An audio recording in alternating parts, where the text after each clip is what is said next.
ലോക്സഭാ തെരഞ്ഞെടുപ്പ് അടുത്തു നിൽക്കെ കോൺഗ്രസ് നേതാക്കൾ ബിജെപിയിലേക്ക് പോകുന്നത് തുടരുന്നു. പഞ്ചാബിൽ നിന്ന് മനീഷ് തിവാരിയും നവ്ജോത് സിംഗ് സിദ്ധുവും ബിജെപിയിലേക്കെന്ന് സൂചന. അതേസമയം ബിജെപിയിലേക്ക് എന്ന വാർത്തകൾ മനീഷ് തിവാരിയുടെ ഓഫീസ് നിഷേധിച്ചു. കമൽനാഥ് നാളെ ബിജെപിയിൽ ചേരും.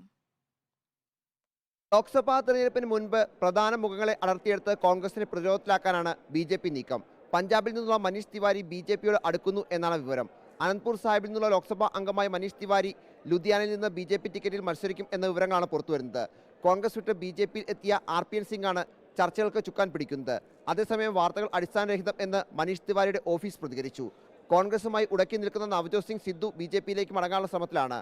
സിദ്ധുവിനെതിരെ സംസ്ഥാന നേതൃത്വം ഹൈക്കമാൻഡിന് ഇതിനോടകം പരാതി നൽകി. 3 MLA-മാരും സിദ്ധുവിനൊപ്പം പോയേക്കും. ബിജെപി പ്രവേശനത്തിനായി കമൽനാഥും മകൻ നകുൽനാഥും ദില്ലിയിൽ തുടരുകയാണ്. രണ്ടുപേരുടെയും ബിജെപി പ്രവേശനം നാളെ എന്നാണ് വിവരം. 13 MLA-മാരും കമൽനാഥിനൊപ്പം ദില്ലിയിൽ ഉണ്ട്. റിപ്പോർട്ടർ, ദില്ലി.